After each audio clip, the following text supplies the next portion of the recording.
5వ అధ్యాయం 9వ వచనాన్ని మనం గమనిస్తే, ఆయన పరిశోధింపచాలని మహాకార్యములను లెక్కలేనన్ని అద్భుత క్రియలను చేయువాడు. మహాకార్యాలు ఎలాంటివి?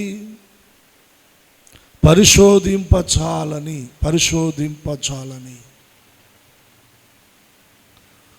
మన పరిశోధనకు కూడా అందవవి. పరిశోధింపచాలని కార్యాలు ఆయన చేస్తారండి. లెక్కలేనన్ని అద్భుత క్రియలను చేయువాడు. లెక్కలేని అద్భుత క్రియలు చేయవాడు. ఇందాక మరి క్వైర్ వారు పాటలు పాడుతూ ప్రభువును ఆరాధిస్తున్న సమయంలో ఓ చక్కటి పాట, అద్భుతము చేయుమయ్యా నా జీవితంలో. ఎంతమంది కోరుకుంటా ఉన్నారు? చేతులెత్తి దేవునికి స్తోత్రం చెప్పండి. నువ్వు కోరుకుంటే ఆయన అద్భుతం చేస్తాడు. చిన్న అద్భుతం కాదు, ఒక గొప్ప అద్భుతం చేస్తాడు ఆయన. దేవుని వాక్యంలో మనం చూస్తున్నాం, పరిశోధింపచాలని మహాకార్యాలు, లెక్కలేనన్ని అద్భుత క్రియలను ఆయన చేసేవాడు. నిరాకారంగా, శూన్యంగా, చీకటిగా ఉన్న మన పరిస్థితులను దేవుడు మార్చి ఒక సృష్టిని ఒక అద్భుతాన్ని మన జీవితంలో చేస్తాడు ఆయన. మనం నమ్మితే, మనం విశ్వసిస్తే, అద్భుతము చేయమని మనం అడిగితే ఆయన మన జీవితంలో అద్భుతాన్ని చేస్తాడండి. ఆయన చేసిన వాటన్నిటిని మనం వివరించడానికి, వర్ణించడానికి, ఇన్నని చెప్పడానికి మన జీవితంలో మనకు సమయం సరిపోదు. అన్ని అద్భుతాలు, ఆశ్చర్యకార్యాలను ప్రభు మన జీవితంలో ఆయన చేసే దేవుడు. దేవునికి 2 చేతులెత్తి స్తోత్రం చెల్లిద్దాం. బిగ్గరగా చెప్దాం, హల్లెలూయా. 2వ ఆరాధనలో దేవుని మందిరంలోనికి చేరవచ్చిన మీ అందరికీ దేవుని సేవకునిగా నేను మీకు శుభాలు, వందనాలు తెలియచేస్తా ఉన్నాను. ప్రభు మిమ్మలను దీవించును గాక. దేవుడు మిమ్మలను బలపరచును గాక. దేవునికి స్తోత్ర. లైవ్లో ఆరాధనలో పాల్గొందినటువంటి ప్రియులందరికీ కూడా శుభాలు తెలియచేస్తూ ఉన్నాను. ఈ సమయంలో ఒక వాక్య భాగాన్ని మనం చదువుకొని కొద్ది నిమిషాలు దేవుని మాటలు మనం ధ్యానం చేద్దాం. చూడండి, యోబు గ్రంథం 5వ అధ్యాయం 11వ వచన భాగంలో ఉన్నటువంటి ఒక మాట నేను మీకు జ్ఞాపకం చేయబోతా ఉన్నాను. అట్లు ఆయన దీనులను ఉన్నత స్థలములలో నుంచును, దుఃఖపడు వారిని క్షేమమునకు లేవనెత్తును. నాతో కలిసి మీరందరి మాటలు చెప్పండి. దుఃఖపడు వారిని క్షేమమునకు లేవనెత్తును. మరొకసారి, దుఃఖపడు వారిని క్షేమమునకు లేవనెత్తును. మరొకసారి, దుఃఖపడు వారిని క్షేమమునకు లేవనెత్తును. ఈ వచన భాగంలో ఉన్నటువంటి ఆ మాటలను ప్రభు మన జీవితంలో ఆమేనని వాటిని స్థిరపరచునుగాక. ఈ 2వ ఆరాధనలో మన ప్రసంగ అంశం దుఃఖపడు వారిని క్షేమమునకు లేవనెత్తును. ఈ వచన భాగంలో మొదటి మాట ఏంటంటే, అట్లు ఆయన దీనులను ఉన్నత స్థలములలో నుంచు. దీనులను లేవనెత్తువాడు, దీనులను బలపరచువాడు, దీనులను ఉన్నత స్థలములలో ఆయన నిలబెట్టువాడు. ఎవరు దీనులు? దేవుని సన్నిధిలో ఎవరైతే తమను తాము తగ్గించుకుంటారో, ఎవరైతే దేవుని ఎదుట తగ్గించుకొని రిక్తులుగా మారిపోతారో వారిని ఆయన లేవనెత్తుతాడు, వారిని ఆయన దీవిస్తాడు, వారిని ఉన్నత స్థలాలలో ఆయన నిలబెడతాడండి. దేవుని వాక్యం అంటా ఉంది, తను తాను హెచ్చించుకున్నవాడు తగ్గించబడతాడు, తను తాను తగ్గించుకున్నవాడు హెచ్చించబడతాడు. దేవుడు అహంకారులను ఎదిరిస్తాడు, దీనులకు ఆయన కృపిస్తాడు. మనం దేవుని ప్రజలంగా పిలువబడుతున్నప్పటికీ కూడా ఒకవేళ మనలో అహము, గర్వము అనేది కనబడితే ఖచ్చితంగా ఆయన మనకు విరోధి అయిపోతాడు.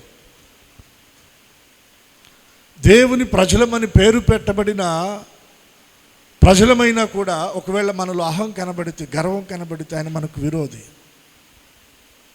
అహంకారులను ఆయన ఎదిరిస్తాడు, దీనులకు ఆయన కృపనిస్తాడు. ఈ రోజున మనం తగ్గించుకుందాం, దీనులంగా మనం మారిపోదాం. ఈ రోజున మన ప్రసంగ అంశం దుఃఖపడు వారిని క్షేమమునకు లేవనెత్తును. దుఃఖపడు వారిని క్షేమమునకు లేవనెత్తును. ఈ రోజున ఒకవేళ నీ జీవితంలో దుఃఖం అనేది ఉంటే, నీ దుఃఖ దినాలను దేవుడు ముగించి నిన్ను ఆయన క్షేమానికి లేవనెత్తుతాడు. రానున్నటువంటి దినాలలో నీ కన్నులతో నువ్వు నిశ్చయముగా క్షేమాన్ని చూస్తావు. చూడటమే కాదు, దాన్ని నువ్వు అనుభవిస్తావు. అది నీకు స్వాస్థ్యంగా దేవుడిస్తాడు. నీకు, నీ ఇంటికి, నీకు కలిగిన దానంతటికి యేసు నామములో క్షేమమవునుగాక. నీవు కలిగిన సాంపద్యము, నీ చేతి పని, నీ వ్యాపారం, నీ ఉద్యోగం, నీ చదువులు, నీవు చేసే ప్రయత్నాలలో దేవుడు నీకు క్షేమాన్ని కలగచేయునుగాక. నీ ప్రయాణాలు దేవుడు నీకు తోడయుండి నీకు క్షేమాన్ని కలగచేయునుగాక. దేవుని వాక్యం అంటా ఉంది, దుఃఖపడు వారిని క్షేమమునకు లేవనెత్తువాడు ఆయన. క్షేమమునకు లేవనెత్తుతాడు ఆయన. ఒకవేళ నువ్వు దుఃఖపడుతూ ఉంటే నీ వారు, నీ బంధువులు, నీ స్నేహితులు, నీ వారు అనుకున్నటువంటి నీ వారందరూ ఒకవేళ నిన్ను చూసి అపహాస్యంగా మాట్లాడారేమో నీ పరిస్థితులను బట్టి, ఒకవేళ హేళనగా మాట్లాడారేమో, నీ గాయము మరలా ఇంకా రేపబడేటట్లుగా ఒకవేళ వారు పెదవి విరిచారేమో నీ దుఃఖాన్ని బట్టి. అయితే ఈ రోజున నీ కొరకు ప్రాణం పెట్టిన యేసునాథుడు, నీ కొరకు తన రక్తమంతా ధారపోసినటువంటి యేసునాథుడు, నువ్వు దుఃఖపడుతూ ఉంటే నువ్వు అక్కడే ఉండాలని ఆయన కోరుకోవటం లేదు. నీ దుఃఖ దినాలకు ఒక ముగింపును పలికి నిన్ను క్షేమానికి లేవనెత్తాలని ఆయన ఆశపడుతూ ఆయన నీతో చెప్తున్న మాట ఏంటంటే, దుఃఖపడు వారిని క్షేమమునకు నేను లేవనెత్తుతున్నాను. మీరు గమనిస్తే ప్రభువైన యేసుక్రీస్తు వారు శరీరధారిగా ఉన్నప్పుడు కొండ మీద ఆయన చేసిన ప్రసంగంలో రెండవ మాట ఏంటో తెలుసా? చూడండి మీరు, మత్తయి సువార్త 5వ అధ్యాయం 3వ వచనం దగ్గర నుండి మీరు చదవగలిగితే, 3వ వచనం దగ్గర నుండి, ఆత్మ విషయమై దీనులైన వారు ధన్యులు, పరలోక రాజ్యము వారిది. దుఃఖపడు వారు ధన్యులు, వారు ఓదార్చబడుదురు. దుఃఖపడు వారు ఓదార్చబడతారు. ఇది ఎవరు చెప్పిన మాట? ఇది పాస్టర్ గారు చెప్పిన మాట, సంఘ పెద్దలు చెప్పిన మాట, మన తోటి వారు చెప్పిన మాట కాదండి. సాక్షాత్తు ప్రభు చెప్పిన మాట. కొండ మీద ప్రసంగం, ప్రభు చేసిన ప్రసంగంలో ప్రభు కొన్ని ధన్యతలు తెలియచేశారు.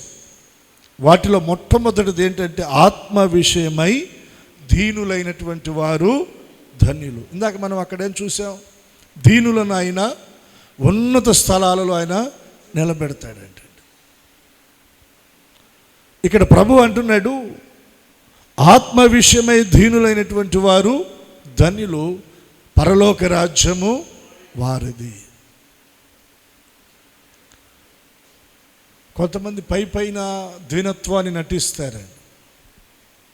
అందుకని ఇక్కడ ప్రభు స్పష్టంగా చెప్పారు, ఆత్మ విషయమై మన ఆత్మలో మనం తగ్గించుకోవాలి, మన మనసులో మనం తగ్గించుకోవాలి, మన హృదయంలో మనం తగ్గించుకోవాలి, అన్ని విషయాల్లో మనం తగ్గించుకోవాలి, దీనులంగా మనం మారిపోవాలి. ఆత్మ విషయమై దీనులైన వారు ధన్యులు, పరలోక రాజ్యం వారిది. పరలోక రాజ్యాన్ని వారు స్వతంత్రించుకుంటారు, పరలోక రాజ్యంలో వారు ప్రవేశిస్తారు, మహిమలో వారు ఉంటారని ప్రభు స్పష్టంగా చెప్పాడు. వారు ధన్యులు, వారు ధన్యులు. రెండవదిగా ప్రభు చెప్పిన మాట ఏంటంటే, దుఃఖపడువారు ధన్యులు, దుఃఖపడువారు ధన్యులు, వారు ఓదార్చబడతారు, వారు ఓదార్చబడతారు. దుఃఖపడు వారిని క్షేమమునకు లేవనెత్తుతాడు, దుఃఖపడు వారిని ఆయన ఓదారుస్తాడు. ఈ ఆదివారం, ఈ రెండవ ఆరాధనలో ప్రియ దేవుని సంఘమా, ప్రియ దేవుని ప్రజలారా, నీవు ఏ విధమైన బాధను బట్టి దుఃఖంలో ఉన్నావో, ఏ విధమైన చింతను బట్టి దుఃఖంలో ఉన్నావో, ఏ విధమైన సమస్యను బట్టి నువ్వు దుఃఖంలో ఉన్నావో, ఏ విధమైన అవమానాన్ని, నిందను బట్టి ఒకవేళ నువ్వు దుఃఖంలో ఉన్నావో, నీ దుఃఖంలో మనుషులు కాదు, యేసయ్యే నిన్ను ఓదార్చబోతున్నాడు. యెషయా గ్రంథంలో చెప్పబడిన మాట, నేనే మిమ్మలను ఓదార్చువాడను. మనలను ఓదార్చడానికి ఎవరున్నారో తెలుసా? మనుషులు కాదండి, సాక్షాత్ మన ప్రభు అయిన యేసుక్రీస్తు వారు. హల్లెలూయా. చాలామంది కుటుంబాలలో వారు ఎదుర్కొంటున్నటువంటి కొన్ని పరిస్థితులను బట్టి భార్యలైనటువంటి వారు భర్తల వైపు చూస్తూ ఉంటారు. వీరి వైపు నుండి నాకు ఏదైనా కాస్తంత ఓదార్పు దొరుకుతుందేమో, ఓదార్పు మాటలు దొరుకుతాయేమో అని చూస్తారు. కానీ వారి దగ్గర నుండి ఆ ఓదార్పు మాటలు దొరకకపోగా ఇంకా కొంచెం సూటిపోటుగా కొంచెం తక్కువ చేసి మాట్లాడేటువంటి మాటలు వారి హృదయాలు ఇంకా గాయపరుస్తాయి. అలాగే భర్తలు కూడా ఒక్కోసారి భార్యల వైపు నుండి చూస్తారు, తల్లిదండ్రులు పిల్లల దగ్గర నుంచి ఎదురు చూస్తారు, పిల్లలు తల్లిదండ్రుల వైపు చూస్తారు. వారి బాధలో ఓదార్పు ఏదైనా కలిగేటట్లుగా, ఊరట కలిగేటట్లుగా, కాస్త ధైర్యం కలిగేటట్లుగా ఆ మాటలు ఏమైనా చెప్తారా అని. అయితే మనుషుల దగ్గర అవి మనం ఒక్కొక్కసారి పొందుకోలేకపోవచ్చు అండి. నువ్వు ఏ బాధలో ఉన్నా, ఏ విధమైన దుఃఖములో ఉన్నా, ఈ రోజున యేసయ్య నిన్ను ఓదార్చబోతున్నాడు. ఆయన ద్వారా, ఆయన సన్నిధిలో నీవు ఓదార్పు నొందుదువుగాక, నీ దుఃఖములో నీవు ఓదార్చబడుదువుగాక. ఎక్కడ నువ్వు నీ జీవితంలో ఫెయిల్ అయిపోయి, అయ్యో ఇదిగో ఇక్కడ నేను ఓడిపోయాను, అయ్యో ఇక్కడ నేను బలహీనునైపోయాను, అయ్యో ఇక్కడ నేను కృంగిపోయాను, ఏ విషయాలను బట్టి నీవు దుఃఖపడుతున్నావో ఆ విషయాలలో దేవుడు మనకి ఒక ఓదార్పును దేవుడు అనుగ్రహించునుగాక. దుఃఖపడువారు ధన్యులు, వారు ఓదార్చబడతారు. దుఃఖపడు వారిని క్షేమానికి ఆయన లేవనెత్తుతున్నాడు, దుఃఖపడు వారిని ఆయన ఓదారుస్తున్నాడు. అయితే ఇక్కడ మన దుఃఖం ఎలాంటిదై ఉండాలి, మన దుఃఖము ఎలాంటిదై ఉండాలి, మన దుఃఖం ఎలాంటిదై ఉండాలి అనేది మనం గ్రహించాలండి. ఓ పర్యాయం దైవజనులు యేసన్న గారు చెప్పినటువంటి ఒక ఉదాహరణ నేను మీకు జ్ఞాపకం చేస్తూ ఉన్నాను. తల్లిదండ్రులు లేనటువంటి ఒక పిల్లవాడిని చేరదీసి వాడికి మంచి భోజనం పెడతా, మంచి బట్టలు ఇస్తా, వాడిని స్కూల్కి పంపించి చదివిస్తా, మందిరంలో కాస్త ఆధ్యాత్మికంగా భక్తిలో వాడిని పెంచుతూ ఉన్నారంట. దినాలు, వారాలు, మాసాలు గడుస్తూ ఉన్నాయి. కొన్ని మార్లు ఆయన జేబులో డబ్బులు పోతా ఉన్నాయి అంట. ఆయన ఎవరి మీద అనుమానం పడతాడు? ఎవరి మీద అనుమానం పడితే అది ఎలా వస్తుందని చెప్పి ఆ విషయాన్ని తను తాలోనే పెట్టుకొని ఆయన దేవుని కాడ ప్రార్థన చేస్తూ ఉన్నాడంట. ఒక దినాన వీడు ఆయన జేబులో డబ్బులు, షర్ట్లో ఉన్న డబ్బులు తీయటం రెడ్ హ్యాండ్గా పట్టుకున్నాడు. పట్టుకోగానే వాడికి ఏడుస్తూ ఉన్నాడు, కేకలు పెడతా ఉన్నాడు, పెద్ద పెద్దగా అరుస్తూ ఉన్నాడు. ఈలోపు కొంచెం ఆ ప్రక్కలో ఉన్నటువంటి వారందరూ వచ్చేసారట. వచ్చేసి చూస్తే వాడు కింద పడి ఏడుస్తున్నాడు, గొల్లు పెడతా ఉన్నాడు, పెద్ద పెద్దగా కేకలు పెడతా ఉన్నాడు, దుఃఖపడతా ఉన్నాడంట. ఆ వచ్చిన వారు చూసి, అన్న ఏసన్నా ఏందన్నా అట్టకొట్టేసావు పిల్లోడిని అన్నారంట. ఆయనకేం అర్థం కాల. ఆయన వాడిని చూసి, ఎరా నిన్ను కొట్టానా అంటే కొట్టలేదని అడ్డంగా తలకాయ ఊపాడంట. మరి కొట్టకుండా ఎందుకు ఏడుస్తున్నావు అని వాళ్ళు అడిగారంట. అప్పుడు వాడిచ్చిన సమాధానం ఏంటంటే, ఈరోజు నేను దొరికిపోయానండి, ఈరోజు నేను దొరికిపోయాను. దొరికిపోవటం ఏంటి అంటే, చాలా రోజులుగా చాలా జాగ్రత్తగా నేను కొంత ధనాన్ని యేసుని గారు దగ్గర నుండి కొన్ని డబ్బులు నేను తీసుకొని నా సొంత జలసాలు నేను చేస్తూ ఉన్నాను. ఈరోజు ఆ ప్రయత్నంలో నేను ఆయనకి దొరికిపోయానని ఏడుస్తూ ఉన్నాడంట. ఆ వచ్చిన వాళ్ళు వాడిని తిట్టి ఆయనకు వందనాలు చెప్పి వెళ్ళిపోయారు.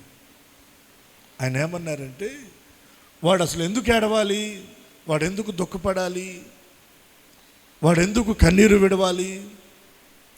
తల్లిదండ్రులు లేనటువంటి ఒక అనాథుని నేను, నా వాళ్ళందరూ నన్ను చేరదీయలేదు, ఏ బంధుత్వం లేకపోయినా దేవుని ప్రేమను బట్టి దైవజనుడిగా ఆయన నన్ను చేరదీసి నాకు మంచి భోజనం పెట్టి బట్టలు ఇచ్చి చదువు చెప్పించి భక్తి నేర్పిస్తూ ఉన్నాడు. ఇటువంటి ఒక మంచి దైవజన్ దగ్గర ఉంటా నేను ఆయన దగ్గర డబ్బులు దొంగతనం చేయటం ఎంత బుద్ధి లేని పని, అది ఎంత అవివేకం, ఇంతకంటే దుష్కార్యం ఇంకొకటి ఉంటుందా, దుర్మార్గత ఇంకోటి ఉంటుందా?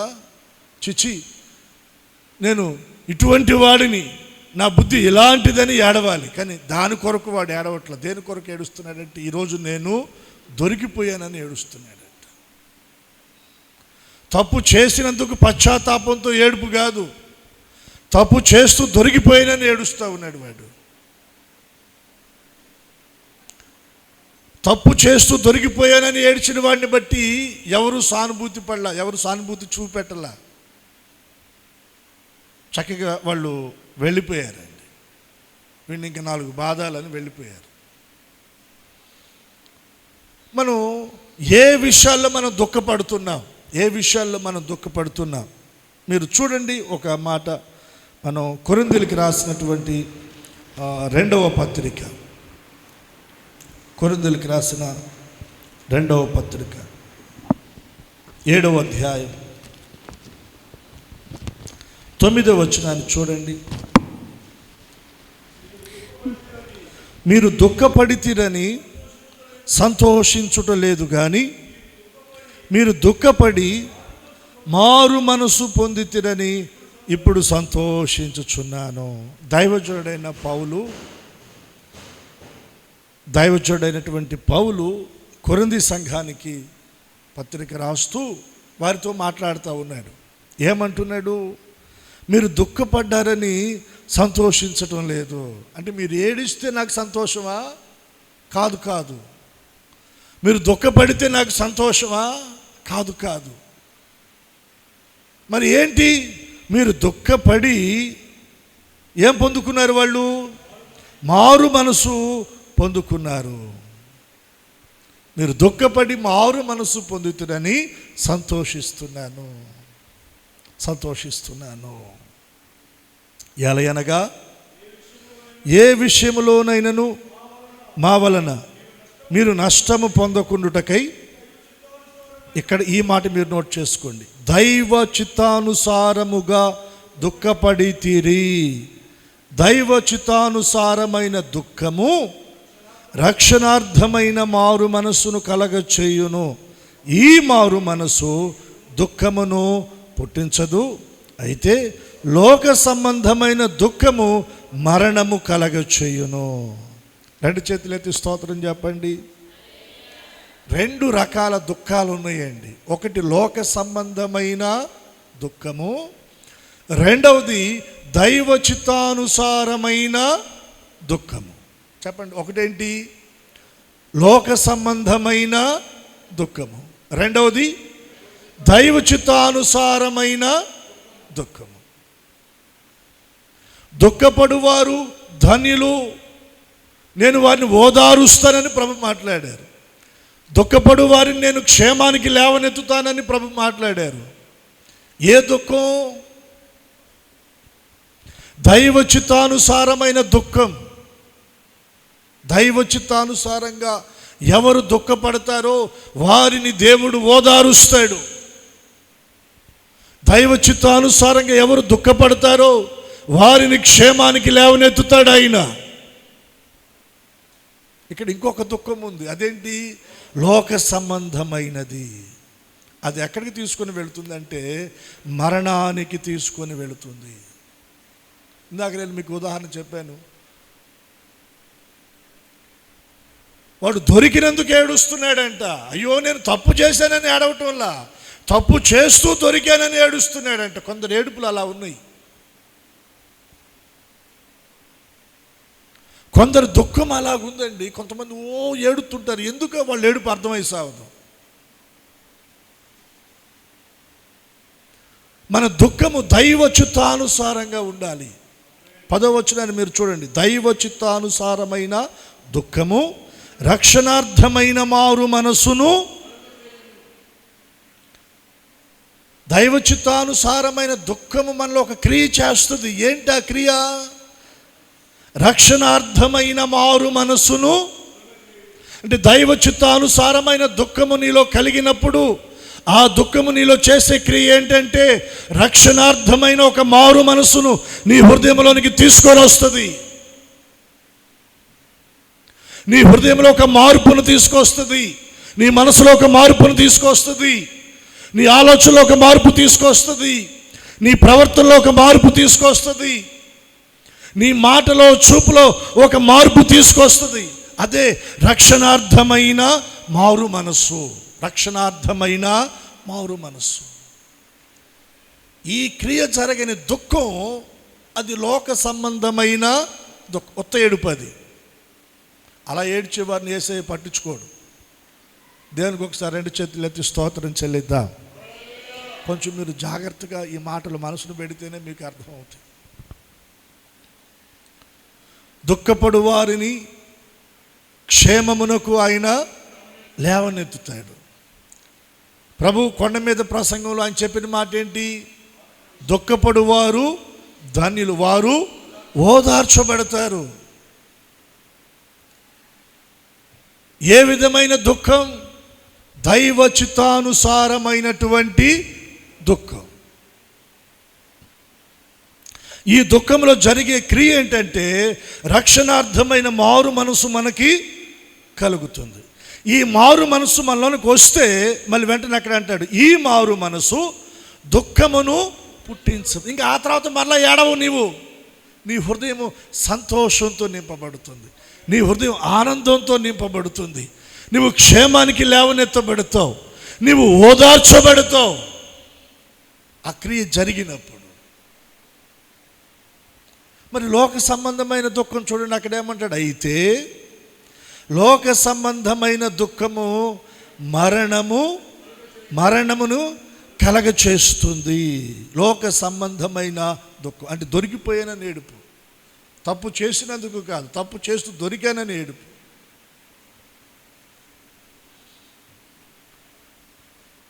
ఇస్కరేతు యూదా ఉన్నాడు, అసలు ఎందుకు ఏడవాలి? నేను ఇటువంటి స్వభావం కలిగిన మనుషుడైనప్పటికీ కూడా ఆయన తనతో నన్ను వెంట పెట్టుకొని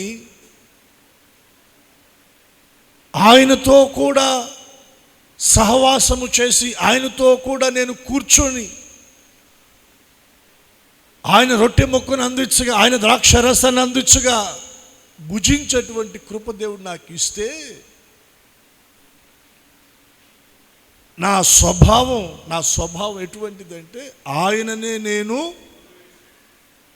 సిలువకు అప్పగించాను, నేను ఆయన్ని అమ్మివేశాను అని ఏడవాలి. ఆ ఏడుపు ఎవరిలో లేదంటే ఇస్కరేతు యూదాలో లేదండి.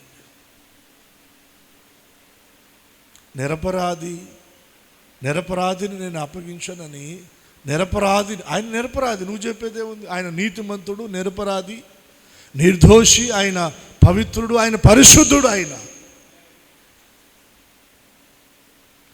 నువ్వు ఆయన అప్పగించినందుకు ఏడవాలి. నీ జీవితంలో ఆయన నువ్వు అమ్ము వేసుకున్నందుకు ఏడవాలి. ఏడుపు లేదు. వెళ్ళి ఉరి పెట్టుకొని చచ్చిపోయాడు. తన జీవితంలో తను నష్టాన్ని చూసుకున్నాడు. ప్రభు దగ్గర పేతురు ఒక మాట అన్నాడు, ప్రభా నీ కొరకు నేను చనిపోవాల్సి వస్తే చనిపోతాను, కానీ నిన్ను ఎరగనని నేను అబద్ధం మాత్రం చెప్పనయ్యా అన్నాడు. ప్రభు అన్నాడు, ఎప్పుడో కాదు ఇప్పుడే చదువుతావు ఈ రాత్రి అన్నాడు. ఒకసారి కూడా కాదు, ముమ్మారు చదువుతావు అన్నాడు. ఆ రోజు రాత్రి ప్రభు శిలువకు అప్పగించబడ్డాడు.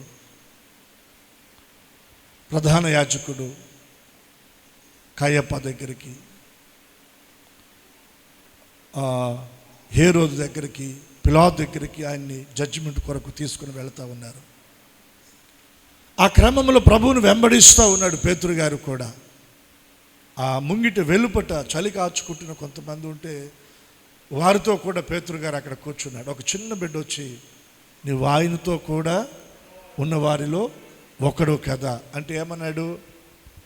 లేదు నువ్వు ఎవరిని చూసి ఎవరిని అనుకుంటున్నావు, పొరపాటు పడ్డావు అన్నాడు. మరలా రెండవ మారు, మరలా మూడవ మారు వెంటనే కోడి కూసింది. ప్రభు పేతురు వైపు చూశాడు. పేతురు అక్కడ నుండి లేచి పక్కకు వచ్చి పశ్చాత్తాపడి ఏడ్చాడంటండి. హల్లెలూయా. అక్కడ నేను మీకు జ్ఞాపకం చేసే మాట ఏంటో తెలుసా? తనలోనికి పశ్చాత్తాపం కలగగానే మళ్ళీ అక్కడే కూర్చోలా, అక్కడి నుండి లేచి పక్కకు వచ్చాడు. ఎక్కడైతే కూర్చున్నాడో, ఏ పరిస్థితుల్లో తను అబద్ధం ఆడాడో, ఏ పరిస్థితి తను ఎరగనని బొంకాడో, తనలో పశ్చాత్తాపం కలిగిన తర్వాత ఇంకా అక్కడే కూర్చోడానికి పేతురు గారు ఇష్టపడాల. అక్కడ నుండి లేచి పక్కకు వచ్చేసాడు. అదే క్రియ. దైవ చిత్తానుసారమైన దుఃఖము రక్షణార్థమైన మారు మనసును మనలో కలగచేయును. అంటే నీవున్న బలహీనతలో, నీవున్నటువంటి అపవిత్ర ఆ స్థలములో, దేవునికి ఆయాసాన్ని కలగచేసేటువంటి ఆ పరిస్థితుల్లో నీవు ఇంక నిలబడవు. దైవ చిత్తానుసారమైన దుఃఖము నీలో ఉంటే, ఆ దుఃఖము రక్షణార్థమైన మారు మనసును నీలో కలగచేస్తే అక్కడి నుండి నువ్వు లేచి పక్కకు వచ్చేస్తావు. ప్రభువుకు దగ్గరగా వస్తావు. ప్రభువుని హత్తుకోవడానికి వస్తావు. ప్రభు కొరకు ప్రాణం పెట్టడానికి వస్తావు. హల్లెలూయా. పేతురు గారి తర్వాత ప్రభు కోసం ప్రాణం పెట్టాడా లేదా? ఇది దైవ చిత్తానుసారమైనటువంటి దుఃఖం. ఇది రక్షణార్థమైన మారు మనసును మనకు కలగ చేస్తూ ఉంది. ఈ దైవ చిత్తానుసారమైన దుఃఖము ఎవరిలో యేసయ్య చూస్తాడో వారిని ఆయన ఓదారుస్తాడు, వారిని ఆయన క్షేమమునకు లేవనెత్తుతాడు, వారిని ఆయన దీవిస్తాడు. రెండు చేతులెత్తి బిగ్గరగా దేవునికి మనం స్తోత్రం చెల్లిద్దాం. చూడండి, 2వ కొరింథీ పత్రిక 7వ అధ్యాయం 11వ వచనం, మీరు దేవుని చిత్త ప్రకారం పొందిన ఈ దుఃఖము ఎట్టి జాగ్రత్తను, ఎట్టి దోష నివారణకైన ప్రతివాదమును, ఎట్టి ఆగ్రహమును, ఎట్టి భయమును, ఎట్టి అభిలాషను, ఎట్టి ఆసక్తిని, ఎట్టి ప్రతిదండను మీలో పుట్టించునో చూడుడి. ఆ కార్యమును గూర్చి సమస్త విషయములలో మీరు నిర్దోషులయున్నారని రుజువు పరచుకుంటురి. చప్పట్లు కొట్టి దేవుని నామాన్ని గణపరుద్దాం. ఏం తీసుకొచ్చింది? చివర్లో అంటున్నాడు, మీరు నిర్దోషులయున్నారని రుజువు పరుచుకున్నారు. దైవ చిత్తానుసారమైన దుఃఖము రక్షణార్థమైన మారు మనసును మనలో కలగచేస్తుంది, మనలను నిర్దోషులనుగా తీర్చిదిద్దుతుందండి. అది ఇక మనలో దోషారోపణ ఆ క్రియ జరగదు. దోషారోపణ క్రియ జరగదు. ఎందుకంటే దైవ చిత్తానుసారమైన దుఃఖము మన తొట్టిపాటు మనకు అర్థమయ్యేటట్టు తెలిసింది, దాన్ని ఒప్పుకునేటట్లు చేసింది, దాన్ని విడిచిపెట్టేటట్లు చేసింది. దానిలో నుండి మనం బయటికి వచ్చేసాం. ఇంకా సైతాన్ వచ్చి ఒకవేళ ఇది నువ్వు గతంలో అది చేసావు, గతంలో ఇది చేసావు, గతంలో అది చేసావు, ఇది చేసావు అని వాడు ఊరక మన మీద దోషారోపణ చేస్తూ ఉంటే మన మనసాక్షి మనకి ధైర్యం చెప్తుంది. యేసు రక్తం మన ప్రతి పాపమును కడిగి ఆయన మనలను పవిత్రపరిచాడు, నీతిమంతులుగా ఆయన మనలను చేశాడు. నీవు నిర్దోషివి అన్న ఒక ధైర్యాన్ని, ఒక మంచి మనస్సాక్షి నీలో పనిచేస్తుంది. ఇదే దైవజనుడైనటువంటి పౌలు కొరింథీ సంఘానికి తెలియచేస్తూ ఉన్నాడు. మీరు నిర్దోషులై ఉన్నారని రుజువుపరుచుకుంటురి. ఈ రోజున మనలో దైవ చిత్తానుసారమైన దుఃఖము పని చేయునుగాక. దైవ చిత్తానుసారమైన దుఃఖము మన జీవితాలలో దేవుడు చూచునుగాక. ఓదార్పునిచ్చి ఆయన మనలను క్షేమానికి లేవనెత్తునుగాక. నేను మీకు మరొక విషయాన్ని జ్ఞాపకం చేస్తాను. చూడండి, 1 సమూయేలు గ్రంథం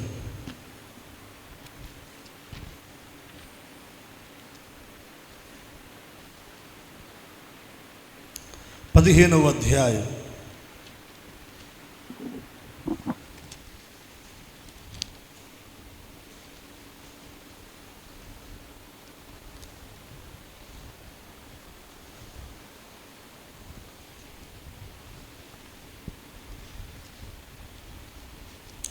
'అందరూ బైబిల్ తెరచి 1 సమూయేలు గ్రంథం 15వ అధ్యాయం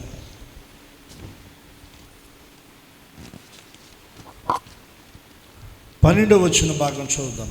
ఉదయమున సమూయేలు లేచి సౌలును ఎదుర్కొనుటకు పోగా, సౌలు కర్మెలునకు వచ్చి అక్కడ జయసూచకమైన శీలను నిలిపి తిరిగి గిల్గాలునకు పోయినను సమాచారము వినను. తర్వాత అతడు సౌలునొద్దకు రాగా, సౌలు, యెహోవా వలన నీకు ఆశీర్వాదము కలుగునుగాక, యెహోవా ఆజ్ఞను నేను నెరవేర్చితిననగా. యెహోవా ఆజ్ఞను నేను నెరవేర్చితిననగా. ఎవరు మాట్లాడుతున్నారు? సౌలు సమూయేలుతో మాట్లాడుతూ ఉన్నాడు. ఏమంటున్నాడు? యెహోవా ఆజ్ఞను నేను నెరవేర్చితిననగా. ఇప్పుడు దానికి సమాధానంగా ప్రవక్త అయిన సమూయేలు మాట్లాడుతూ ఉన్నాడు. అలాగైతే నాకు వినబడుచున్న గొర్రెల అరుపులను, ఎడ్ల రంకెలను ఎక్కడివి అని అడిగాను. ఎక్కడివి అన్న దగ్గర అక్కడ ఒక క్వశ్చన్ మార్క్ మనం చూస్తాం.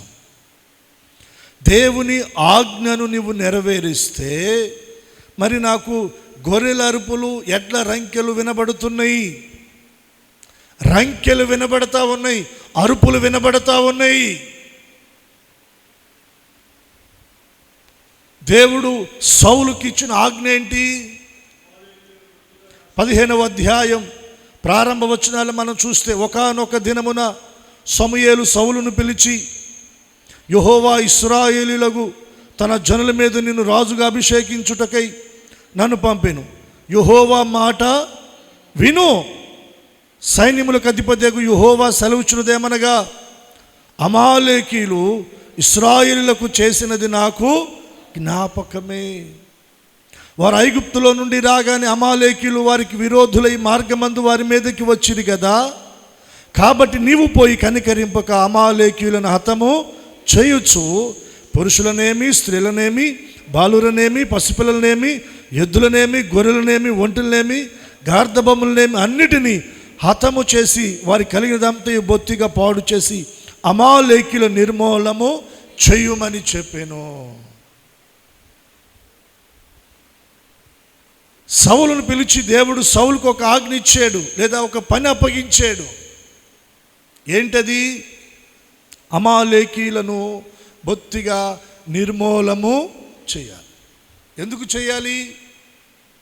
ఇశ్రాయేలు ప్రజలు ఐగుప్తు నుండి బయలుదేరి కానాను దేశానికి వారు ప్రయాణమై వస్తున్నప్పుడు, ఆ ప్రయాణంలో అమాలేకీయులు ఇశ్రాయేలు ప్రజలకు అడ్డుగా వచ్చారంట.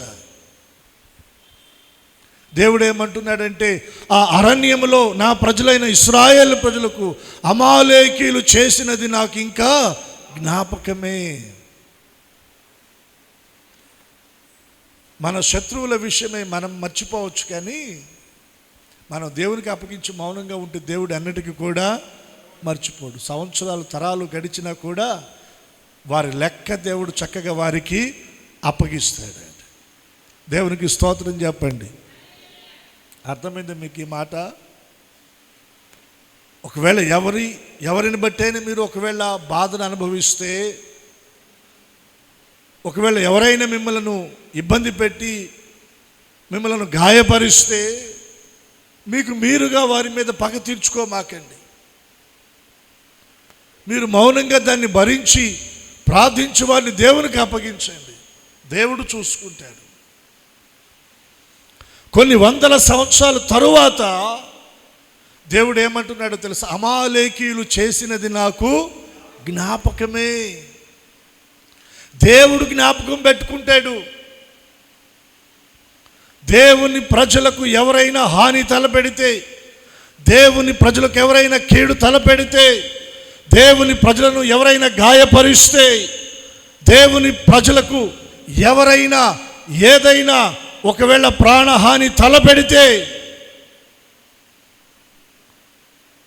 గాయపరచబడ్డవారు, నష్టపరచబడినటువంటి వారు, నిందించబడినటువంటి వారు, దేవుని ప్రజలు ఒకవేళ వారు మర్చిపోవచ్చు, కానీ వారి విషయమై మీరు చేసిన దాన్ని దేవుడు ఎప్పటికీ కూడా మర్చిపోడండి. దేవుడు అంటున్నాడు, అమాలేకీయులు చేసినది నాకు జ్ఞాపకం ఉంది. నేను అనుకుంటున్నాను ఇశ్రాయేలు ప్రజలు మర్చిపోయి ఉంటారేమో. ఇశ్రాయేలు ప్రజలు పెద్దలు మర్చిపోయి ఉంటారు, న్యాయాధిపతులు మర్చిపోయి ఉంటారు, ఆ తర్వాత వచ్చిన రాజులు మర్చిపోయి ఉండొచ్చు, కానీ దేవుడు మాత్రం మర్చిపోలా. రెండు చేతుల దేవునికి మనం స్తోత్రం చెల్లిద్దాం, చెప్దాము హల్లెలూయా.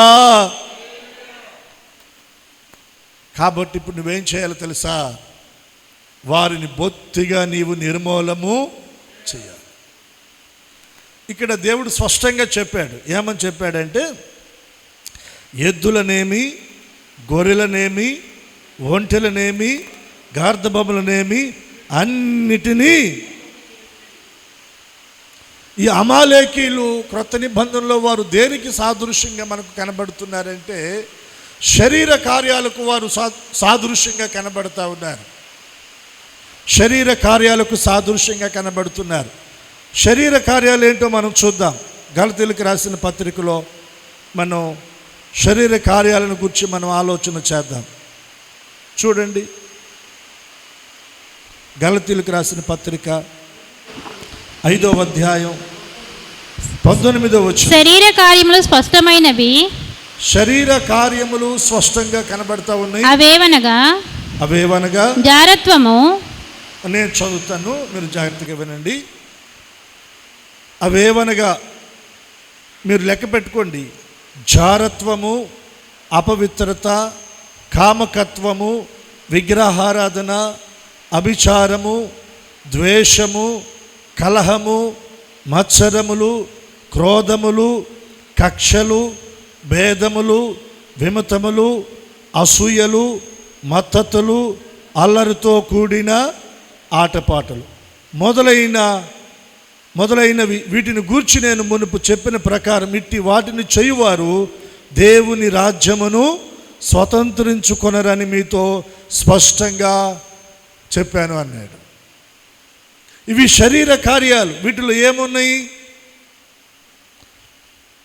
జారత్వం ఉంది, అపవిత్రత ఉంది, కామకత్వం ఉంది, విగ్రహారాధన ఉంది, అభిచారం ఉంది, ద్వేషాలు ఉన్నాయి, కలహాలు ఉన్నాయి, మత్సరాలు ఉన్నాయి, క్రోధాలు ఉన్నాయి, కక్షలు ఉన్నాయి, భేదాలు ఉన్నాయి, విమతములు ఉన్నాయి, అసూయలు ఉన్నాయి, మత్తతులు ఉన్నాయి, అల్లరితో కూడిన ఆటపాటలు. వీటిని మనం నిర్మూలన చేయాలి. మనలో నుండి మనలో ఇవి పని చేయకూడదు. ఐగుప్తు నుండి కానాను దేశానికి ప్రయాణమై వెళుతున్న ఇశ్రాయేలు ప్రజలు ప్రయాణం ముందుకు కొనసాగించబడుకుంటున్నట్లుగా అమాలేకీయులు అడ్డుకున్నారు ఇశ్రాయేలు ప్రజల్ని. అలాగే మన జీవితంలో కూడా ఆత్మీయ ఈ భక్తి అనుభవాల్లో మనం ముందుకు వెళ్లకుండా ఈ శరీర కార్యాలు మనల్ని అడ్డుకొని మన భక్తిని పాడు చేస్తాయి. వీటిని మనం నిర్మూలన చేయాలి. ఆత్మ చేత మనం శరీర క్రియలను మనం ఏం చేయాలి? నిర్మూలన చేయాలి. నిర్మూలన చేయమని సౌలుకు దేవుడు ఆజ్ఞాపించాడు. సౌలుకు ఆజ్ఞాపిస్తే సౌలు ఏం చేశాడు? అమాలేకీయుల మీదకి వెళ్ళి వారితో యుద్ధం చేశాడు. అమాలేకీయులను దేవుడు సౌలు చేతికి అప్పగించాడు. అప్పగించినప్పుడు ఏం చేయాలా? నిర్మూలన చేయాలి. కానీ నిర్మూలన చేయకుండా కొందరిని బ్రతకనిచ్చాడంట. కొందరిని బ్రతకనిచ్చాడు. మనుషులను బ్రతకనిచ్చాడు. తర్వాత పశువుల్లో కూడా కొన్ని ఎడ్లను, కొన్ని గొర్రెలను కూడా బ్రతకనిచ్చాడు. ఇందాక దేవుడేమో వాటిని బొత్తిగా నిర్మూలన చేయమని దేవుడు చెప్తే వాటిని బ్రతకనిచ్చి వాటిని తీసుకొని వచ్చి తనతో పెట్టుకున్నాడు. దేవుడు దాన్ని స్పష్టంగా బహిర్గతం చేసి దేవుడు మాట్లాడితే దాన్ని మరలా కవర్ చేయడానికి ఏమంటున్నాడు? నీ దేవుడైన యెహోవాకు బలర్పించడానికి జనులు వాటిని తీసుకొని వచ్చారు. దేవుడు సమూయేలు ద్వారా పదే పదే మాట వినని, ఆజ్ఞను గైకొనని తన పరిస్థితిని దేవుడు తన ముందుకు తీసుకొని వస్తూ ఉంటుంటే, నిజమే కదా, నేను దేవుని మాట వినలేదు, దేవుని ఆజ్ఞను గైకొనలేదు, మూర్ఖంగా ఈ పని చేశాను, అయ్యో పొరపాటు జరిగిందని చెప్పాలి. కానీ ఈ మాటలు ఏం చెప్పటం వల్ల కవర్ చేస్తూ ఉన్నాడు. ఆ మాట అనవద్దు, నేను నెరవేర్చాను, నేను గైకున్నాను, ఇదిగో అగాబు రాజు తీసుకొచ్చాను, ఇదిగో ఎడ్లు అంటావా, గొర్రెలు అంటావా, ఇవన్నీ కూడా జనులు నీ దేవుడైన యెహోవాకు బలర్పించడానికి తీసుకొని వచ్చారు. దేవుడు అడిగాడా? అప్పటికి మరలా ప్రవక్త అయిన సమూయేలు ద్వారా దేవుడు సౌలుని హెచ్చరిస్తూ ఉన్నాడు. 22వ వచనం, అందుకు సమూయేలు తాను సెలవిచ్చిన ఆజ్ఞను ఒకడు గైకొనటం వలన యెహోవా సంతోషించున్నట్లు ఒకడు దహన బలులను అర్పించడం వలన ఆయన సంతోషించునా? ఆలోచించుము. ఇప్పుడు కూడా అంటున్నాడు, ఆలోచించు. నీకు బుర్ర పని చేయటం వల్ల, నీకు ఆలోచన రావటం వల్ల దేవుడు పదే పదే ఆయన నీతో ఎందుకు మాట్లాడుతున్నాడంటే, నీలో దైవ చిత్తానుసారమైన దుఃఖము నీలో చూడాలని ఆశపడుతున్నాడు. ఆ దుఃఖం కనపడటం వల్ల, అరే పొరపాటు జరిగిందన్న ఆ దుఃఖము కనపడుతుందేమో అని దేవుడు చూస్తున్నాడు. ఎక్కడ కూడా మచ్చకు కూడా సౌల్లో అది కనపడటం లేదండి. మచ్చకు కూడా అది కనపడటం వల్ల అప్పటికంటున్నాడు, ఆలోచించు.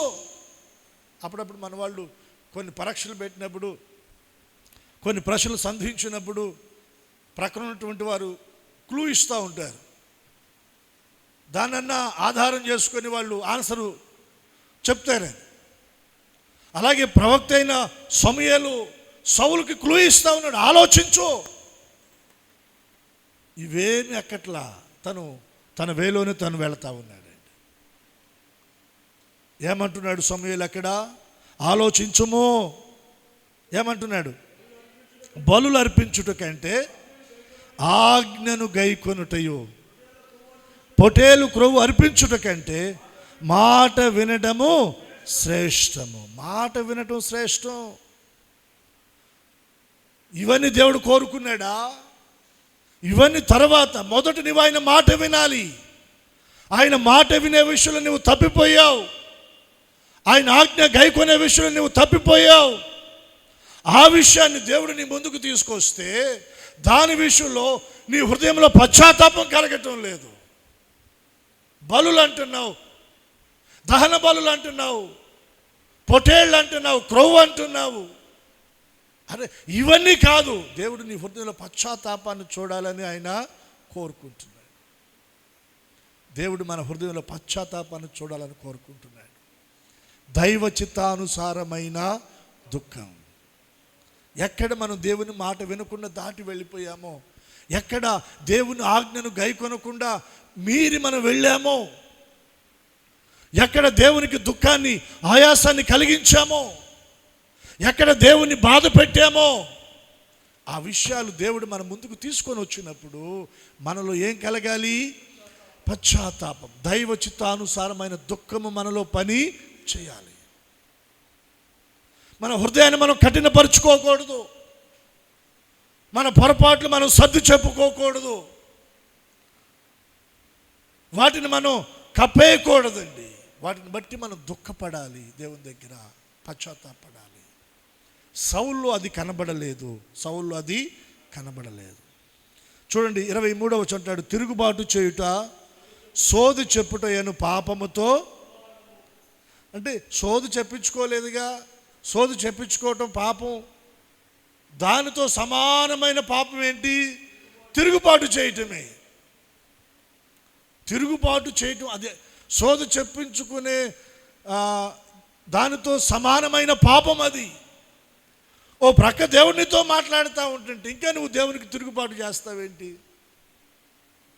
స్పష్టంగా సమూయేలు మాట్లాడుతూ ఉన్నాడు. ఇంకా ఏమంటున్నాడు అక్కడ? మూర్ఖతను అగపరచుట మాయా విగ్రహ గృహ దేవతలను పూజించుటతో సమానం. అరే మూర్ఖంగా మాట్లాడతావేంటి? నీ మూర్ఖత నువ్వు కనపరుస్తూ ఉన్నావు. ఈ మూర్ఖత దేనితో సమానం అంటే మాయా విగ్రహము గృహ దేవతలను పూజించుటతో సమానం. యెహోవా ఆజ్ఞ నువ్వు విసర్జించితివి కనుక నీవు రాజుగా ఉండకున్నట్లు ఆయన నిన్ను. ఈ మాట మనసును పెట్టండి ప్రియులారా. మనం ఏ విషయాల్లో దేవుణ్ణి పక్కన పెడతామో అదే విషయాల్లో దేవుడు మనల్ని కూడా పక్కన పెడతాడు. ఏ విషయాల్లో మనం ఆయన్ని విసర్జిస్తామో అదే విషయాల్లో దేవుడు కూడా మనలను విసర్జిస్తాడు. ఏ విషయాల్లో మనం దేవుణ్ణి నిర్లక్ష్య పెడతామో దేవుడు కూడా అదే విషయాల్లో మనలను నిర్లక్ష్య పెడతాడు. దేవుడు మనల్ని నిర్లక్ష్య పెట్టాడు అనుకోండి, మన జీవితాలు అగోచరం, అంధకారంగా మారిపోతాయండి. ఇది చాలామందికి అర్థం కావటంలా. ఏముందులే అనుకుంటున్నారండి. కానీ దేవుడు దీర్ఘశాంతుడు. చెప్పండి ఎవరైనా. నువ్వు పక్కన పెట్టినంత వెంటనే దేవుడు నిన్ను పక్కన పెట్టడు. నీకు ఒక అవకాశం ఇస్తాడు, 2 అవకాశాలు ఇస్తాడు, 3 అవకాశాలు ఇస్తాడు. ఆ తర్వాత ఆయన నిన్ను పక్కన పెట్టాడంటే నువ్వు గుండెలు బాదుకున్నా, రొమ్ము కొట్టుకున్నా,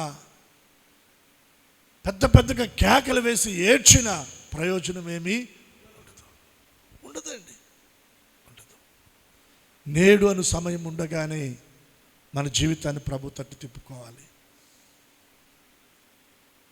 మన జీవితాన్ని ప్రభువులో కట్టుకోవాలి. ఆయన వైపు మనం తిరగాలి. సౌలు విషయంలో దేవుడు అంటున్నాడు, యెహోవా ఆజ్ఞను నీవు విసర్జించావు కనుక నీవు రాజుగా ఉండకుండానట్లు ఆయన నిన్ను. అంతే. పౌలు అదే అంటాడు కదా, మనము ఏది విత్తుతామో అదే పంటను మనము కోస్తాం. ఓ మనుషుడా, దేవుడు వెక్కిరింపబడడు. ఓ మనుషుడా, నువ్వు ఏదైతే విత్తుతావో అదే పంటను నువ్వు కోస్తావు. అదే పంటను నువ్వు కోస్తావు. మనం ఏది విత్తితే అదే పంటను కోస్తామండి. దేవుణ్ణి హత్తుకుంటే దేవుడు మనలను హత్తుకుంటాడు. మనం దేవుని విసర్జిస్తే దేవుడు మనలను విసర్జిస్తాడు. ఎక్కడ పొరపాటు జరిగింది? దేవుడు మాట్లాడుతుండగా మనం గమనించాలి, అర్థం చేసుకోవాలి. అక్కడ మనం సరిచేయబడాలి, దిద్దుకోవాలి, పశ్చాత్తాపడాలి, దేవుని వైపు మనం తిరగాలి. ఎక్కడ కూడా సౌల్లో మీరు చూడండి, అధ్యాయం తర్వాత కూడా మీరు చదవండి, ఎక్కడా కూడా సౌల్లో పశ్చాత్తాపం కనపడదండి. సౌలు జనులకు జడిసి వారి మాట వినినందున నేను యెహోవా ఆజ్ఞను నీ మాటలను మీరి పాపము తెచ్చుకుంటుని. మళ్ళీ కవర్ చేస్తున్నాడు చూడండి, ఏమంటున్నాడు? దేవుడు నిన్ను విసర్జించాడు అన్నప్పుడు సౌలు అంటున్నాడు జనులకు. ఎవరికండి?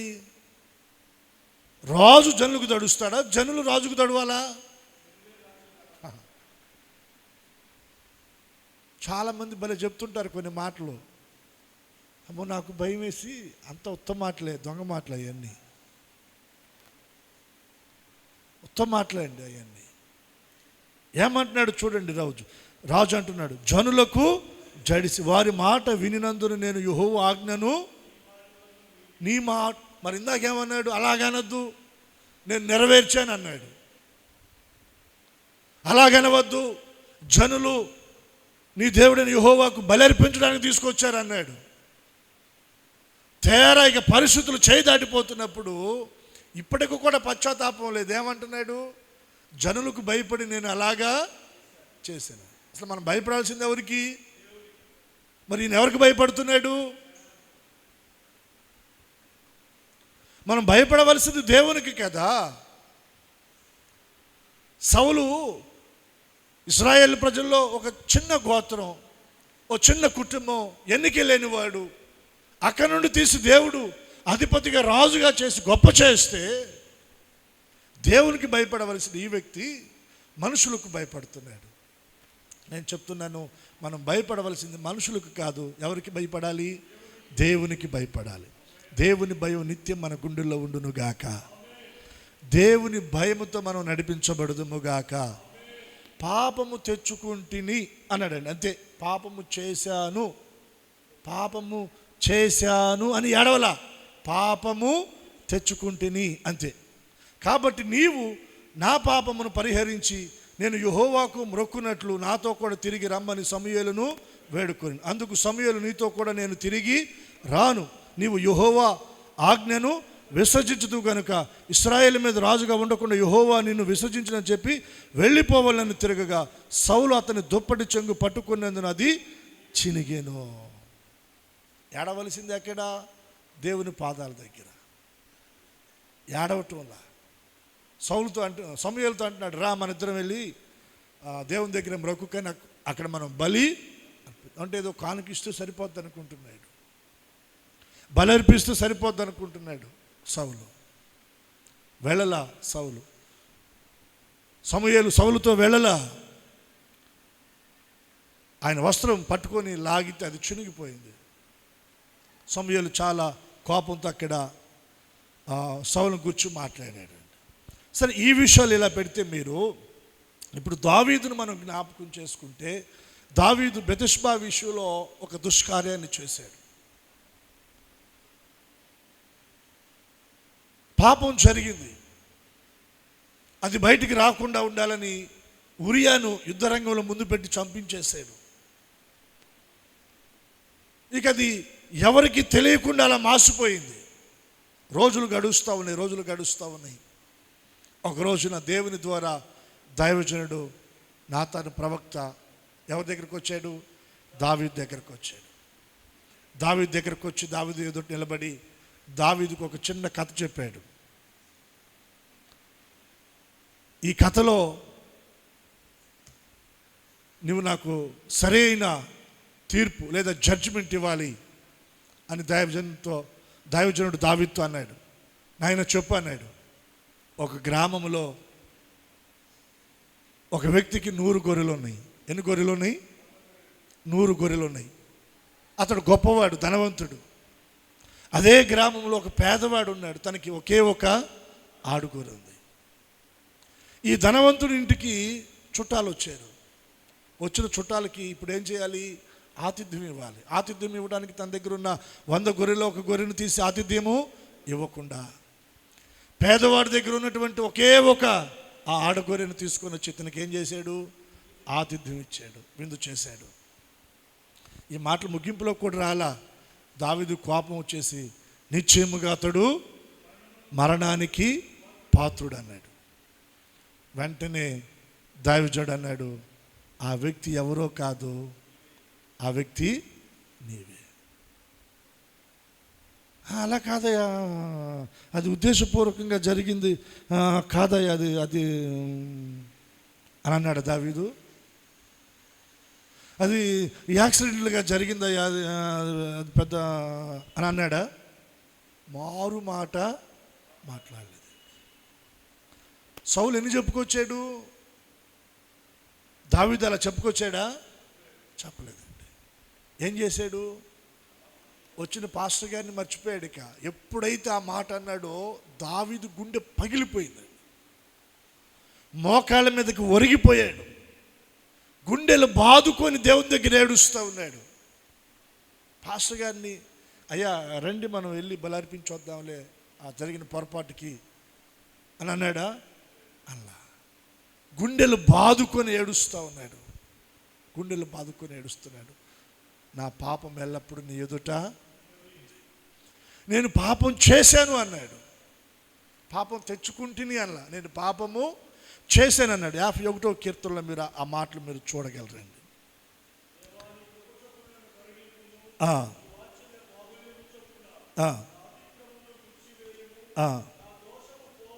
నా దోషము పోవునట్లు నన్ను బాగుగా కడుగయ్యా, నా పాపము పోవునట్లు నన్ను పవిత్రపరచుమయ్యా, నా అతిక్రమాలు నాకు తెలిసినవి, నా పాపం ఎల్లప్పుడూ నా ఎదుట, నీకు కేవలము నీకే విరోధముగా నేను పాపము చేసి ఉన్న నీ దృష్టి ఎదుట నేను చెడుతనము,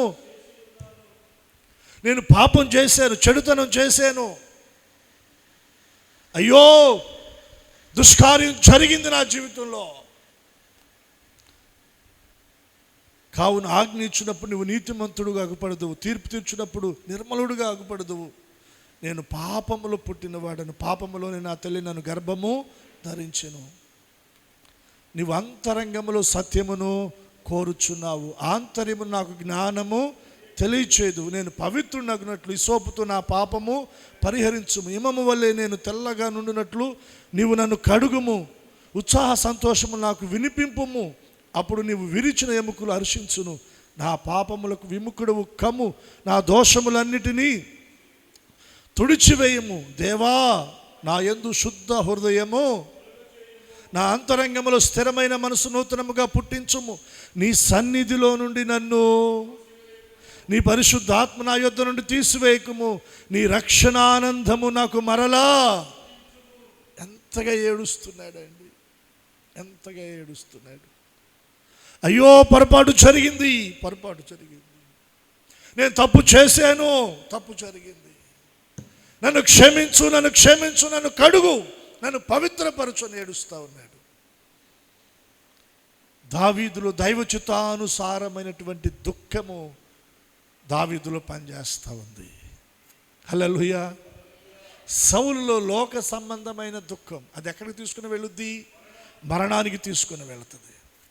దైవచిత్తానుసారమైన దుఃఖం రక్షణార్థమైన మారు మనసును మనలో కలగచేస్తుంది. ఇది దావీదులో పనిచేస్తూ ఉంది. అందుకనే ఏడుస్తున్నాడు, కన్నీరు విడుస్తున్నాడు, దుఃఖపడుతున్నాడు, దేవుణ్ణి అడుగుతూ ఉన్నాడు, నన్ను కడిగయ్యా, నన్ను పవిత్రపరచయ్యా. దేవుడు దావీదుని క్షమించాడా లేదా? క్షమించాడండి. మరలా దావీదు మరలా పాపం చేసాడా? చేయలేదండి. అదే నేను మీకు ముందు జ్ఞాపకం చేశాను. దైవ చిత్తానుసారమైన దుఃఖం మనలో రక్షణార్థమైన మారు మనసును, మార్పును తీసుకొస్తుంది, మార్పును తీసుకొస్తుంది. ఇక ఆ తర్వాత దుఃఖం ఉండదు మనకి, ఆ తర్వాత సంతోషం, ఆ తర్వాత సమాధానం. లోక సంబంధమైన దుఃఖం మనల్ని మరణానికి తీసుకుని వెళ్తుంది. ఇక ఆ తర్వాత జీవితాంతము ఏడిపే, పండ్లు కొరుకుటే పాతాళములో కదా. చచ్చిపోతే, పాపములో ఉండి చనిపోతే ఎక్కడికి వెళ్తారు? పాతాళానికి. పాతాళములో ఏడుపు, పండ్లు కొరుకుట. ధనవంతుడు అక్కడికి వెళ్ళాడు, తన దగ్గర ఉన్న ధనముతో ఏమైనా అక్కడ సుఖాలు సౌఖ్యాలు ఏమైనా సమకూర్చుకోగలిగాడా? ఆ మధ్యకాలంలో చాలా కాలం క్రిందట ఒక పాస్టర్ గారు ఒక యవనస్తుడికి సువార్త చెప్తా ఉన్నాడంట. చనిపోతే మనం నరకానికి వెళతాం, అక్కడ అగ్ని ఆరదు, మన ఆత్మకు అక్కడ చావులేదు, దేవుని నమ్ముకో, మారు మనసు పొందు, రక్షణ పొందు, దేవుని రాజ్యాన్ని స్వతంత్రించుకో అంటే, పాస్టర్ గారు మీరు చెప్పినంత బాగానే ఉంది, దేవుని నమ్ముకుంటే ఇక్కడున్న ఈ భోగాలు, ఈ సౌఖ్యం, ఇవన్నీ నేను వదిలిపెట్టుకోలేనులే అంటే ఆయన అన్నాడంట, ఇక్కడ ఈ అల్పకాల పాప భోగాన్ని కోరుకుంటూ చచ్చిపోతే నువ్వు నరకానికి వెళ్తావు, అక్కడ ఏతన పెట్టబడతావంటే ఆ యవనస్తుడు అంటాడు, పాస్టర్ గారండి మేము నరకంలోనికి వెళ్ళామనుకోండి, నరకంలోనికి వెళ్ళిన తర్వాత మేము అక్కడ కూడా అప్డేట్ అవుతాం అన్నాడు. ఏమవుతాడంట? అక్కడ కూడా అప్డేట్ అవుతాడంట. ఒకప్పుడు ఇవన్నీ ఉన్నాయా భూమి మీద, మనకి ఈ వసతులన్నీ లేవు. కాలం గడుస్తున్న కొలది మనుషులు ఏమయ్యారు? అప్డేట్ అయ్యారు. అన్ని సౌకర్యాలు, సదుపాయాలు, సుఖాలు అన్నీ ఏర్పాటు చేసుకోవాలా. అట్లాగే మేము నరకంలో కూడా ఏం ఏర్పాటు చేసుకుంటారంట? సౌకర్యాలు, సదుపాయాలు ఏర్పాటు చేసుకుంటారంట. ఓరి నాయన, నీ తెలివి తెల్లారను. ప్రసంగిలో రాయబడింది, నువ్వు పోవు పాతాళమునందు ఏం లేదు తెలుసా? రాయబడింది, తెలివి లేదంట. ఏమి లేదు అక్కడ? తెలివి లేదు. దేవుడు నీకు ఆ చిప్పు తీసేస్తాడు. భూమి మీద ఉన్నప్పుడు దేవుడు నీకు ఆ జ్ఞానం ఇచ్చాడు, పాతాళంలోకి వెళ్ళాక నీకు ఆ జ్ఞానం అనే చిప్పు ఆయన తీసేస్తాడు. అక్కడ నీకు పని చేయదు, నీకు అక్కడ ఒకటే పని. ఏంటది? ఏడవటం, పండ్లు కొరకటం, వేదన పడటం, అయ్యో అయ్యో అయ్యో అని కేకలు పెట్టడమే. ఎందుకంటే దేవుడు భూమి మీద నీకు ఇచ్చిన అవకాశాన్ని నీవు సద్వినియోగం చేసుకోలేదు. కాబట్టి నువ్వు పోవు పాతాళమునందు నీకేం లేదంటే తెలివి లేదు. చూస్తారన్నమాట, మీకు అర్థమవుతుంది. ప్రసంగిలో ఉంటుంది, చూడండి, చదివి మనం ముగింపులోనికి వెళదాం.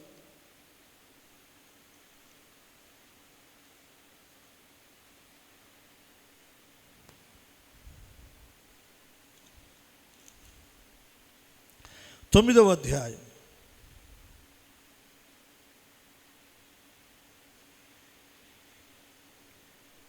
10వ వచనం చదవండి.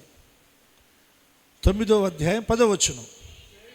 చేయుటకు నీ చేతికి వచ్చిన ఏ పని అయినను నీ శక్తి లోపము లేకుండా చేయము. బాగా గమనించాలి. నీవు పోవు పాతాళమునందు ఏం లేదంట?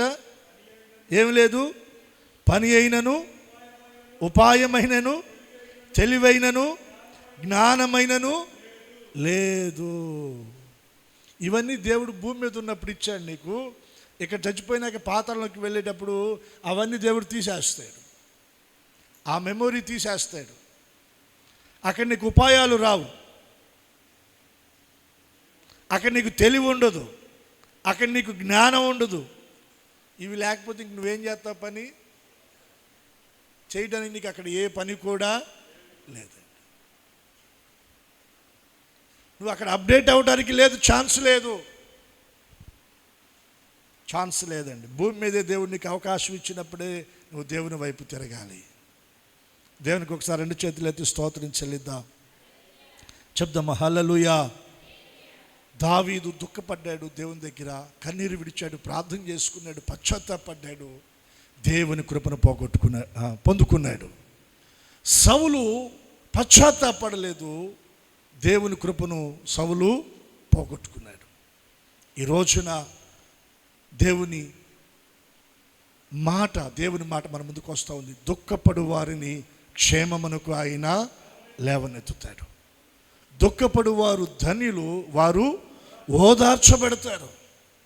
ఏ దుఃఖం అది? దైవచిత్తానుసారమైన దుఃఖం. మీరు దుఃఖపడ్డారని నేను సంతోషించడం లేదు. మీరు దుఃఖపడి మారు మనసు పొందారని నేను సంతోషిస్తున్నాను. ఎందుకు సంతోషం అంటే ఇది దైవ చిత్తానుసారమైన దుఃఖం. ఈ దుఃఖం మీలో రక్షణార్థమైన మారు మనసును కలగచేస్తూ ఉంది. ఇది మీకు జీవాన్ని తీసుకొస్తుంది. ఇది మీకు సమాధానాన్ని తీసుకొస్తుంది. ఇది మీకు సంతోషాన్ని తీసుకొస్తుంది. ఇది మీకు దేవుని ఆశీర్వాదాన్ని తీసుకొస్తుంది. లోక సంబంధమైన దుఃఖం మరణాన్ని తీసుకొస్తుంది. ఆ తర్వాత ఏడుపును తీసుకొస్తుంది, పండ్లు కొరుకుని తీసుకొస్తుంది, వేదనను తీసుకొస్తుంది. అది మనకొద్దు. దైవ చిత్తానుసారమైన దుఃఖం. మనం ఇద్దరిని చూసాం, సౌలును దావీదును. సౌలులో పశ్చాత్తాపం ఎక్కడ కూడా మనకి కనబడలేదు. దావీదులో పశ్చాత్తాపం కనపడింది. దావీదు దేవుని కృపను పొందుకున్నాడు, సౌలేమో పోగొట్టుకున్నాడు. మనం ఒకవేళ మన జీవితాలు ఏదైనా పొరపాట్లు ఉంటే దైవ చిత్తానుసారమైన దుఃఖము మనలో పనిచేయునుగాక. క్షేమానికి మనం లేవనెత్తబడుదుము గాక. దేవుని ద్వారా మనం ఓదార్పు పొందుదుము గాక. ప్రార్థన చేసుకుందాం. తలలు వంచండి, కళ్ళు మూయండి. ఎక్కడ వారు అక్కడ తలలు వంచి కళ్ళ ముద్ద. చిన్న ప్రార్థన, ఎవరికి వారు.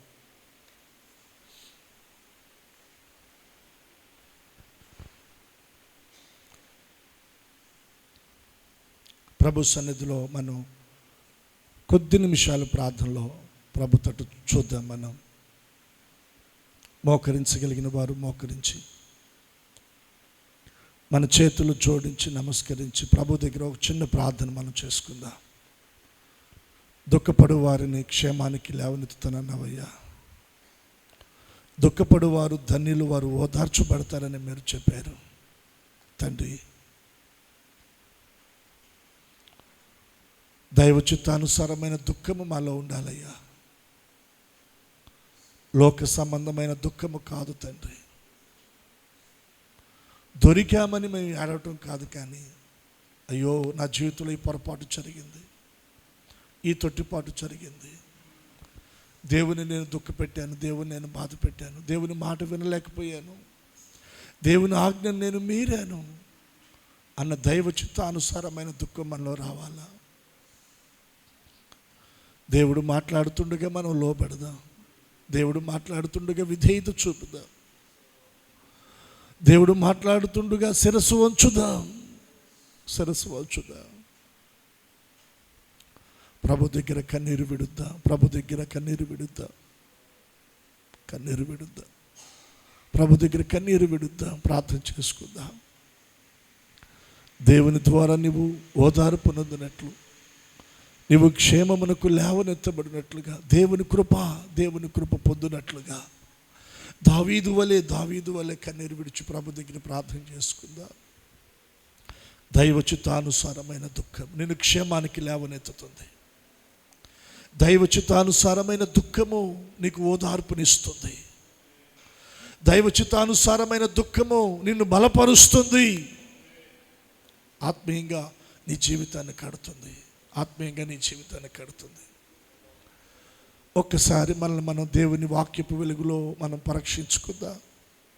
దేవుని వాక్యపు వెలుగులో మనల్ని మనం చూసుకుందాం. ఎక్కడ మన అడుగు తొట్టిల్లింది, ఎక్కడ మనం కుడి ఎడమలకు తొలగిపోయాం, ఎక్కడ దేవుని మాట దాటి మనం వెళ్ళాము, ఎక్కడ దేవుని ఆజ్ఞలు మనం మీరాము, అయ్యో ఎక్కడ పొరపాటు జరిగింది. దేవుడు తన వాక్యపు వెలుగులో ఆయన మనకు తెలియచేస్తుండగా మనల్ని మనం పరీక్షించుకుందాం. ఒకవేళ ఎక్కడైనా దేవుని మాట వినకుండా మనం మొండిగా వెళ్ళిపోయామా, మూర్ఖంగా మనం ప్రవర్తించామా, శరీర కార్యాలు ఇంకా మనలో పనిచేస్తున్నాయా, వాటిని దేవుడు నిర్మూలన చేయమని చెప్తున్నాడు. ఇంకా నీలో అరుపులు వినబడతా ఉన్నాయి, రంకెలు వినబడతా ఉన్నాయి, అపవిత్రమైన మాటలు, సరసక్తులు, బూతులు వినబడతా ఉన్నాయి నీ నోట, మోసయుక్తమైనటువంటి తలంపులు కనబడతా ఉన్నాయి. వాటిని నీలో నుండి నువ్వు తీసివేయి, వాటిని నిర్మూలము చెయ్యి. శుద్ధ హృదయం నాకు కావాలి ప్రభు అని దేవుని దగ్గర అడుగు. దావీదు అడుగుతా ఉన్నాడు కదా, ఒక మారు మనం చేతులు ఎత్తి అడుగుదామా? శుద్ధ హృదయాన్ని నాకు కలగచేయండి ప్రభా, నా హృదయాన్ని పరిశుద్ధపరచండి ప్రభు అని అడుగుదామా? ఒక్క నిమిషం అందరం కూడా ప్రభు దగ్గర చేతులు ఎత్తి అడుగుదామా? చేతులెత్తి ప్రభు దగ్గర అడుగుదామా? అయ్యా, శుద్ధ హృదయాన్ని నాకు కలగచేయండి ప్రభా, శుద్ధ హృదయాన్ని నాకు కలగచేయండి ప్రభా. హల్లెలూయా, హల్లెలూయా, హల్లెలూయా.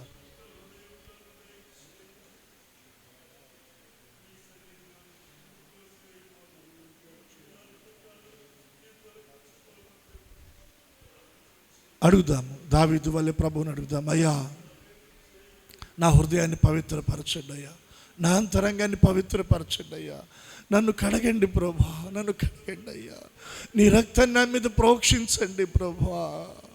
నేను నీ మాట వినేటువంటి బిడ్డగా ఉండాలయ్యా, నీ మాట వినే బిడ్డగా నేను ఉండాలి, నీ ఆజ్ఞలను గైకొనేటువంటి బిడ్డగా నేను ఉండాలి ప్రభా. నీ దగ్గర నేను శిరస్సు వంచాలి ప్రభా. అయ్యా, సౌలు వలె నేను నా హృదయాన్ని కఠినపరుచుకోకూడదు తండ్రి. దేవా, దావీదు వలె నా హృదయాన్ని మీ సన్నిధిలో కుమ్మరించుకున్నటువంటి కృప ఇవ్వండి అయ్యా, కృప ఇవ్వండి నాయనా అని ప్రభువుని అడుగుదామా? హల్లెలూయా. దావీదు అడిగినట్లుగా నన్ను కడగండి, నన్ను పవిత్రపరచండి, నన్ను కడగండి, నన్ను పవిత్రపరచండి ప్రభువా, ప్రభువా, ప్రభువా అని మనము ప్రభువుని అడుగుదాము. హల్లెలూయా, స్తోత్రం, హల్లెలూయా, గ్లోరీ, హల్లెలూయా, హల్లెలూయా, హల్లెలూయా, హల్లెలూయా. ప్రార్థన చేసుకుందాం. పరిశుద్ధ తండ్రి, మీకు వందనాలయ్యా. ఈ దినాన ఆదివారం 2వ ఆరాధనలో ఇంతవరకు ప్రభా మీ పరిశుద్ధ లేఖనాల్లో నుంచి నాయన మీరు మాతో మాట్లాడుతూ వచ్చారు. ప్రతి మాట మా హృదయాల్లో ఫలభరితంగా చేయండి. దుఃఖపడు వారిని క్షేమానికి లేవనెత్తువాడు, దుఃఖపడువారు ధన్యులు, వారు ఓదార్చబడతారని మీరు చెప్పారు. దైవ చిత్తానుసారమైన దుఃఖము ఎవరిలో అయితే ఉంటుందో వారిలో రక్షణార్థమైనటువంటి మారు మనసు కలుగుతుందని, అది వారికి జీవాన్ని కలగచేస్తుందని మీరు మాట్లాడారయ్యా. లోక సంబంధమైనటువంటి దుఃఖం అది మరణాన్ని తీసుకొని వస్తుంది. సౌలు వలె మేము ఉండకూడదు, దావీదు వలె నాయన మా బలహీనతల విషయమై మీ దగ్గర మేము కన్నీరు విడిచి పశ్చాత్తాపడి ప్రార్థన చేసి ఒప్పుకొని విడుదల పొందుకోవడానికి మీరు సహాయం చేయండి. మీ రక్షణ ఆనందాన్ని మాకు ఇవ్వండి అయ్యా. మీ ఆత్మను మా దగ్గర నుండి మీరు తీసివేయి మాకండి ప్రభా. మీ ఆత్మతో మమ్మల్ని బలపరచండి ప్రభా. మందిరంలో చేరువచ్చిన ప్రియులైన ప్రతి ఒక్కరిపైన నీ కృప ఉంచి బిడ్డలను దీవించండి, బలపరచండి, మీరు ఆశీర్వదించండి, తోడై సహాయం చేయండి, మహిమ పొందండి. యేసు నామాన ప్రార్థించి అడుగుచున్నాము తండ్రి. చెప్దాం, ఆమేన్.